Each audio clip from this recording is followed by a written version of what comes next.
He started real estate investing at age 18. Fast forward 10 years later, he's surviving and thriving, even during COVID. Coming up right now.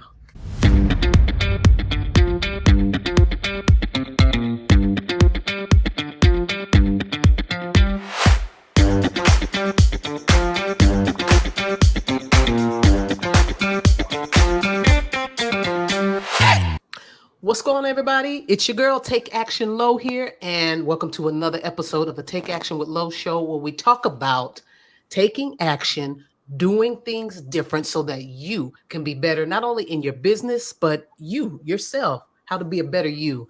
And man, I have a young man here as a special guest. His name is Mr. Eddie Colson. I'm excited to interview this young man. But before I jump in and get him on, I just want to thank everyone. I appreciate you guys' feedback. And again, hope you guys are staying safe in the midst of everything that's going on. This year, 2020 has been crazy. But I'm excited to interview this young man, Eddie, to talk about things that he's doing to continue to survive and thrive during these times. So without any further delay, Eddie, how you doing? Welcome. What's going on, Lo? How's it going? It's going well, man. It's going well. And you know what? I appreciate you. I know we connected on Facebook, and you hit me up and you reminded me, hey Lo, I remember, some years back in one of the free real estate wholesaling groups that myself and Iman had created, and you were in there. So wow. And I thought about that. I was like, oh, I'm getting old. But anyway, how has it been going with you in your business? Things has been great. Just been thriving and getting more rental properties, wholesaling, and things like that, and just helping other people do the same. So yeah, I'm blessed and I'm grateful. That is wonderful. So for everybody that doesn't know Eddie, share a little bit about, your background, where you come from, what were you doing before you got started into real estate investing, and what led you into real estate investing? Yeah, sure. So I got started in real estate right out of high school when I was 18. My goal was to become a pharmacist. I was working at Giant Pharmacy at the time, and I was reading a lot of books about Rich Dad Poor Dad, and it all started originally when I graduated high school. My stepfather and I had an argument. It was like a heated argument to the point where he decided to kick me out. So I ended up getting kicked out, and my girlfriend at the time, her father was my boxer trainer, and she asked her family to basically, let me stay at one of the properties that was at the boxing gym. So I stayed there, and while I was there, my biggest thing was I didn't want to be in a position where I was homeless, because prior to being in that house, I was couch surfing with different family, friends and things like that. So I wanted to get my money situated correctly. And I was looking at stocks. I was looking at the different pillars of wealth and stuff like that. And Rich Dad Poor Dad came across my desk, and I started to read that book, and it really just took me over. I decided okay, I wanted to really attack everything that this man was talking about with buying businesses, buying stocks, and of course, real estate investing. And that was the biggest thing that stuck out to me, because I figured if I learned how to buy properties very cheaply, then I always have a place to stay, which was, very tragic at that point, because it kind of scarred me. So I was driving around, I think coming from work, and I heard on the radio that Rich Dad Poor Dad was coming to Baltimore. So I'm like, oh snap, what's going on? So I ended up going to the free seminar. After that, they ended up telling us about this strategy called wholesaling, and they sold us on a $300 training that was happening over the weekend. So that 3-day training, after that, then it turned from $300 to $20,000 at the end. And they were like, okay, I want you to go out and find a mentor, because that's really important, whether it's with us or with someone else. So I was like, okay, well, I don't have 20,000, so I'm just going to figure out ways to find a mentor. So I ended up linking at the local Baltimore RIA. And then I came across a friend of mine, and he pointed me in the direction to somebody who was big into wholesaling. So I ended up interning at his office for 6 to 8 months. And at the end, he asked if I wanted to stay on, be his acquisition manager, or if I wanted to go out and do my own thing. So I said, I'm just going to go out and do my own thing. and see if I can, get this thing done and start to close deals on my own. So ever since then, I've just been rocking and rolling. It took me 6 months to close my first deal. And it really was that law of attraction. I started watching The Secret and just getting my mindset right. And then once I got a hold of that and I started having a routine of the law of attraction, that's when I started closing deals, and it came in like three to four deals a month. So it's been a ride. Oh man, and talk about surviving and thriving. Incredible story. Thank you for sharing that. But it's some key Well, things that you said out of this. Number one, you being a young man and kind of recognizing early on, you know what, I need to do, I got to do better. I need to do something different. So I think that's definitely awesome. And also the fact that you said your mindset. You did things that you knew you needed to do in order to continue to work on your mindset and also get in an environment where you didn't have the 20,000. That didn't stop you. You continue mhm. to take action to figure out and find a way to connect and partner with people smarter than you so that you could learn. And here you are 10 years later. Is that correct? Yeah, it's been 10 years. It's crazy. That's awesome. That's amazing. Well, congrats. And Thank you. I also want to say congrats on your YouTube channel, and I'll make sure and link it to this particular interview for everybody to check it out. But it's great seeing you do videos. I'm all and huge into videos. I think videos is probably even more important these days than ever. Yeah. Not only as an entrepreneur, a business owner, but a way to stay relevant. And so Hmm. that people can know you, they can connect with you, they can find you, especially sellers, buyers, and if you have any type of trainings for clients, students that you can work with. So I'm huge on video, so it's great to see a YouTube channel. Talk about maybe some of the things in the last few years or whatever time frame that's been in the last 10 years that was really difficult, and you were like, you know what, I don't know, about this, or it was a situation where you had to really focus on getting out of it and just sticking with it. Can you talk about a situation like that and how you overcame? There's so many. I'm trying to think of one. Right. Uh, so when it comes, you want me to talk about real estate investing or wholesaling? Which one do you think? Sure, you can talk about the wholesaling aspect. Absolutely. Okay, wholesaling. I think the biggest thing with wholesaling is really having your emotions in check, and understanding that you can only control the controllables. So a lot of times we'll come across properties where it's a perfect deal, everything works out well, but there's a whole bunch of tax liens and code violations, and the seller told you that there wasn't, and you should have checked, but you didn't. Or there's times where the buyer just backs out last minute, and there's nothing you can do about it. I think the biggest thing is when, I'm a people person. I love people. I love networking, and I think that I trust people very easily. So when you first start working with people, especially when I first got started, I was this young, naive guy. And sometimes I still can be like that. So, I'm trusting people, and then they go behind your back, steal a deal, or just do shady stuff, not thinking about the long-term relationships as opposed to just that short-term win of a deal. So I think the biggest thing is just knowing that this is a people business. And because it's a people business, you're going to come across a lot of different types of people and characters and personalities. And you kind of, the best way to get over all of that is just to not get too emotionally involved, um, with everything, and just focus on attracting your tribe.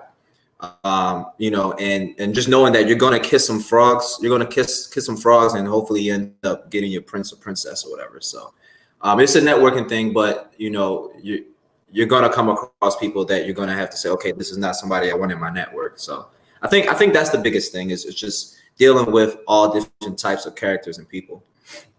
Absolutely. And I have to agree. 13, 14 years in myself now, you're exactly right. So probably some of the most challenging times was dealing with shady folks Yeah. and learning the hard way, a couple of times that, especially when you're trustworthy, and you kind of take people as their word, you have to learn. No, I know we cool, but we have to have this paperwork, contract, agreement, whatever in place. It's got to be on lock. So that's one of the things that I had to learn myself. So yeah, that's really good. So let's talk about right now, current market. A lot of things have changed, are changing. At the time of this recording, the moratoriums and the evictions, all of that has been kind of placed on hold until the end of the year. As a landlord, is that impacting you at Mhm. all with your tenants, or how's it working out? Thankfully, my tenants have been paying rent on time. I know that there's an increase of people who aren't paying their rent. Yeah, Um, and, I think that originally when the pandemic started, I thought that everything was going to go to hell. I thought that like it was just going to be really bad. What really scared me was like, if businesses are shutting down, will title companies shut down? yeah, And if so, how are we going to close deals? Like that was my biggest concern. Um, Thankfully, it hasn't really been that bad as far as like title companies closing down. There's been virtual closings. People have been figuring out a way to work it out.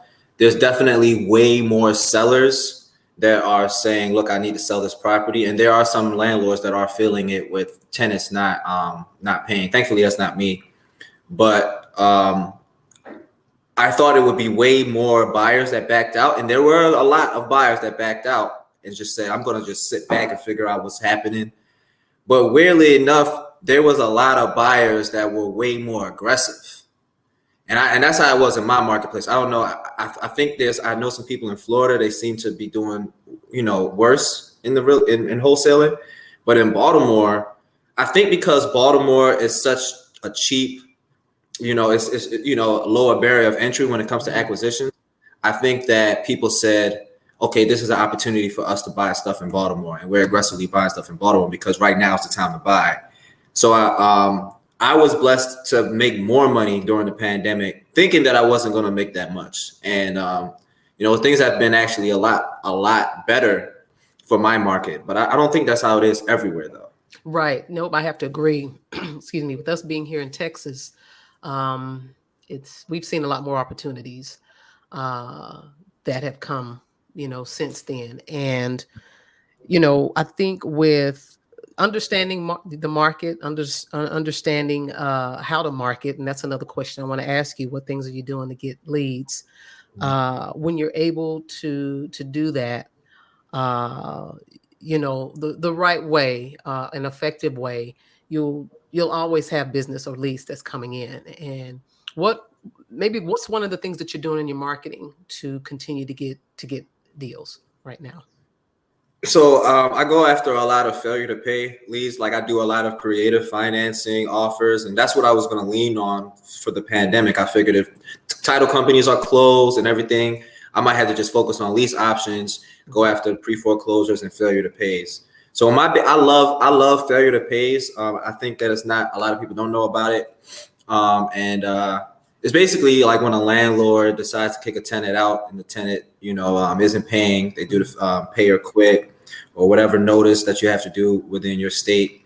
And then they go to court and they fill out a failure to pay. They usually put their phone number there. And that's what I really like because I love cold calling. So they put their phone number there and they put their email address sometimes. So if they put their email address, you can compile a bunch of emails. So obviously you can cold call them. I like doing multiple touches different ways on the same list. So and I like landlords because they're used to payment over time arrangements. So I can come and say, hey, I'll give you, X amount of dollars over X amount of years, and then create a owner finance and subject to lease option type of deal, or just a straight cash offer. But if they put their email address in there, then what I can do with that email address is I can do a Facebook ad campaign using their emails, and I can do a lookalike with the Facebook as well. So Facebook works really, really well, and that's how I get the inbound. But then I like to do the outbound of actually calling them myself, and then I'll touch it off with like some letters. But I try to make the letters a smaller amount, to save money, but reach out to them and have them come to me first. So those are the things that I mainly do is targeting landlords. I'm a landlord. I understand landlords, And I think that everybody has their little thing that they're into. Like some people, Mhm. their personality is like, I can deal with a probate person. To me, like I'll deal with it, but um, it's a little bit awkward for me when somebody in your family dies and I'm trying to Yeah. console you and all that stuff. So, Right. it's not really my personality. But I know like one of my mentors, this lady, that was her thing, probates, and she'll hug a seller and all that stuff.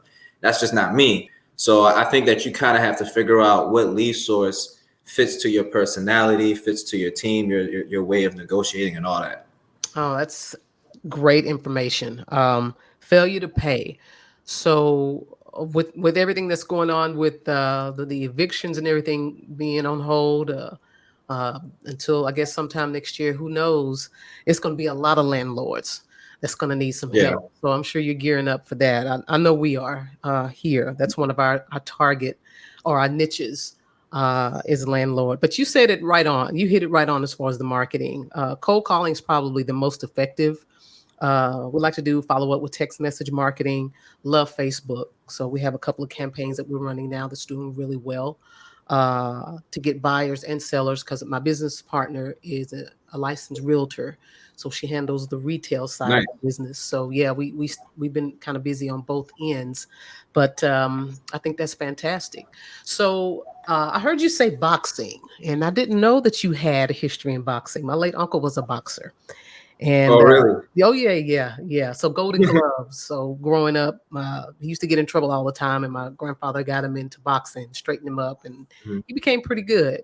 So I'm gonna ask you a question. It's not real estate related. So you got a good jab punch or uppercut? What's going on with you? Speed? I've actually been doing martial arts. It's funny because I posted a video of me sparring, Hmm. and people just like, "Hold on, I didn't know you spar. You look like you actually know what you're doing." I was like, "It's not something I really broadcast or market or anything," but I've been doing martial arts since I was like 4 years old Nice. with my father, and just doing those type of things. And then I started wrestling in high school, and then when I graduated, that's when I started boxing.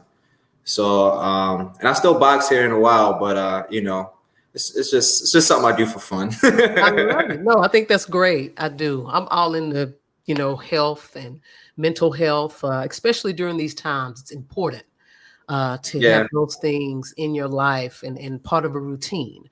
And it sounds like that you have that working for you as well. So I appreciate you. I got one other question for you before we let you go. Well, number one, how can people contact you? How would you like them to contact you? If they want to know more about you, or I don't know if you have any products and services, but how can they reach out to you? yeah. I teach here and there. I have a small group. Like I don't really like do 1,000. I'm not trying to get like thousands of students, but I have like a small group, and we whenever I always try and qualify people to see if we're a good fit. But you can reach me on Instagram at Colson090. Um, and you can just reach out, to me on YouTube as well. I'm always posting videos of different things. So, and of course, Facebook and LinkedIn. I can give Lo the link so you can just send it out to your people. Absolutely. That's it. Reach out to me. Wonderful. And last question. I know there's going to be a lot of people and some young folks or younger folks that's going to be listening to this. And during this time, if for those of those young people that feel hopeless and they don't have anything going on, what would you say to encourage them if they want to get started in real estate investing? What would you share with them? Um, I would say to get as much information as possible, um, and focus on your mindset. I do believe that success is 80% mindset and your energy and spirituality, all that good stuff, and 20% the actual strategy of doing whatever it is to get money. So 20% of it is the information of wholesaling, and 80% of it is your mentality. So focus a lot of your attention on your self-esteem, being motivated, the law of attraction, focusing on what you want, being positive and grateful already, and then find a mentor. Um, there's so many people out here mentoring. It shouldn't be hard to find one. when it comes to mentoring. And there's so many groups, Facebook groups, so many meetups. You can go to the meetups and network with other people. One thing that I love about not just wholesaling, but real estate in general, is that it's a community where people can help each other. Like if I had a salon and the people across the street have a salon, I can't go to the people across the street and say, hey, let's mastermind and have a meetup and talk about how we can make our salons better. Like, no, like, you're my competition. I can't, I don't want you knowing my stuff. But in real estate, we can all work together. We can all do JV deals. We can all, figure out how we can add value. So I think that that's the cool thing about being in real estate. So use that to your advantage and ask a bunch of questions and be humble and grateful. So that's the best thing I can give. Yeah. Oh, that's excellent. Well said. Well said. So if you listen to this, go back and listen to it again. So Eddie has shared some fantastic information. Eddie, thank you so much. I appreciate you. Continued success.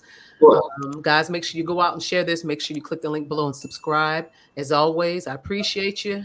And until the next time, take action.